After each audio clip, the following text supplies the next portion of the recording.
Yes, hello, it's a great pleasure and an honor to be joined by Clive, who is one of the most renowned expert on tobacco harm reduction. You have been Director of Action on Smoking on Health.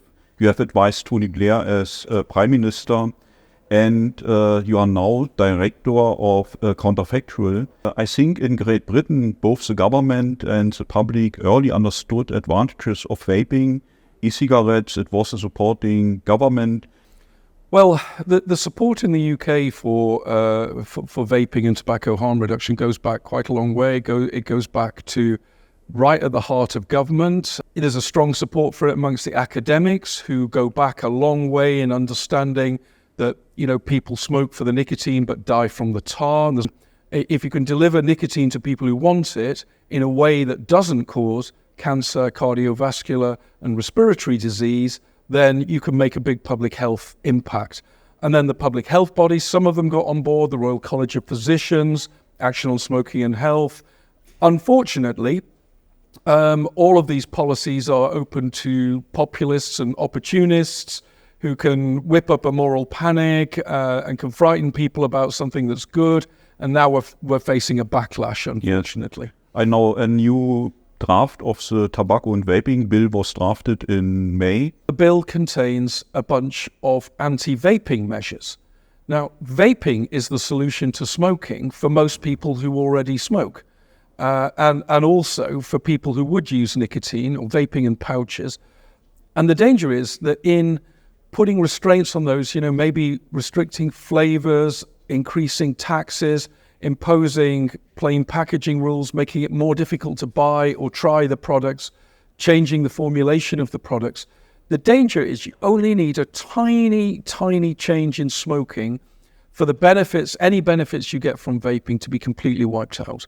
And that's because more or less, smoking is 20 times as dangerous, many times as dangerous as vaping. Juvenile adolescent vaping is one very big issue in Germany as well.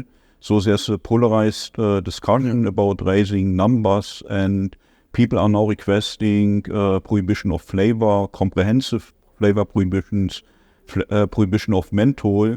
Now, the problem with the people who want to ban flavors is they won't get what they think they're going to get. So if you make them less attractive, or you only allow one flavor like tobacco flavor for some reason arbitrarily, then you'll get three effects.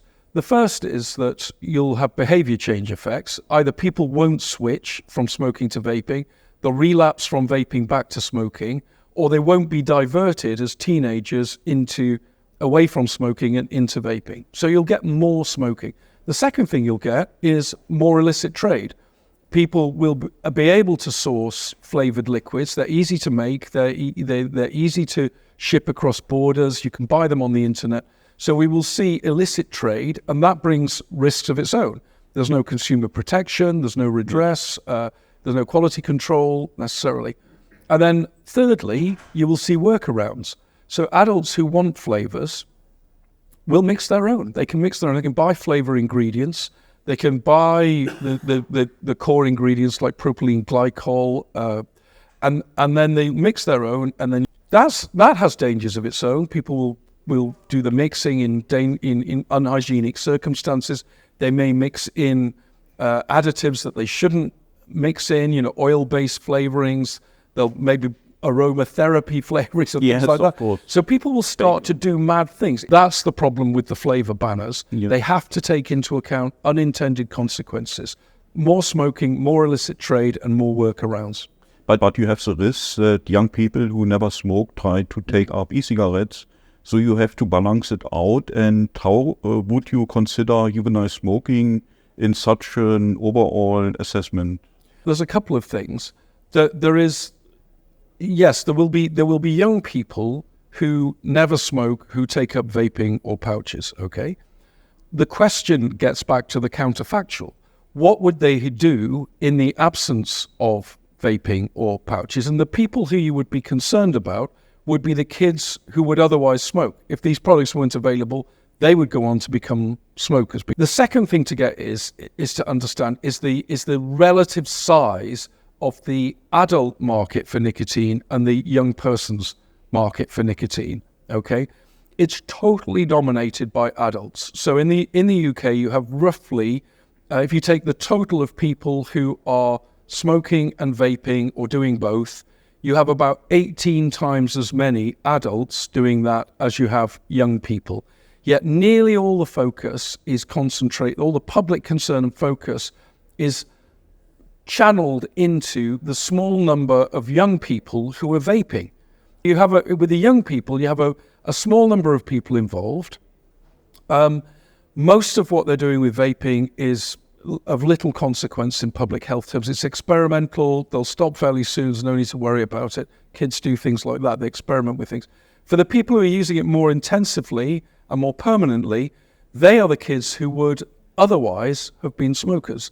And for them, the vaping is beneficial. So you have to get that in context and then look where the public health problem is. It's in the UK, it's the 6 million people who are already smoking or smoking and vaping. And the challenge is to get them to move from smoking over to vaping or exclusive vaping use. My last question concerns WHO, which is really one of the biggest impediments for tobacco harm reduction. Look, I was involved in and a big supporter of the Framework Convention on Tobacco Control and WHO playing a role in this. When it was conceptualized in the late 1990s, early 2000s, the idea is that we would take evidence-based measures that worked to reduce smoking, so advertising bans, smoking restrictions, taxation, and that we would try to generalize that to the developing countries. Unfortunately, WHO has entered what is a controversial debate about tobacco harm reduction and has put itself firmly on one side. It's been captured by one side of the argument. It's been paid a lot of money from the Bloomberg Philanthropies Foundation, which is very hostile to tobacco harm reduction. And unsurprisingly, it is coming out with hostility to that measure when it should be supportive or at least even-handed about it. And I think WHO has to be really careful that it doesn't suffer a major hemorrhage of trust amongst the parties for the way it's doing. It's going to really some extreme lengths now with misinformation about vaping and so on, misunderstandings about nicotine, unsophisticated understanding of youth vaping and so on. And it's trying to play like a non-governmental activist organization instead of a responsible intergovernmental organization. And I tell you, it cannot do that for much longer. You know, if it does, it will lose trust on pandemics. It will lose trust on its role in dealing with serious disease in developing countries. Basically, it will no longer be a trusted organization. Its leadership will be cleared out and something else will have to be done. Oh, that's a very interesting perspective. I think that will happen. If you, coming back to tobacco harm reduction, are you still an optimist that things will move? I am an optimist that the fundamentals will move in the right direction, basically because there is a strong demand for nicotine, whether we like that or not. People like it, makes them feel better, makes them function better, and so on. So there's a strong demand. The consumers will insist, quite reasonably, that they have products that don't cause cancer, heart disease, and respiratory illnesses. They will insist that they get nicotine in a way. And if governments don't create legal markets for that, there will be illicit markets for that. Okay. Thank you very much for the interview. It was a great pleasure. We have learned quite a lot. And okay, thank you. And thank you very much. Thanks. Talk It was to a you pleasure. again, I hope. Pleasure. Great questions as well. Thanks.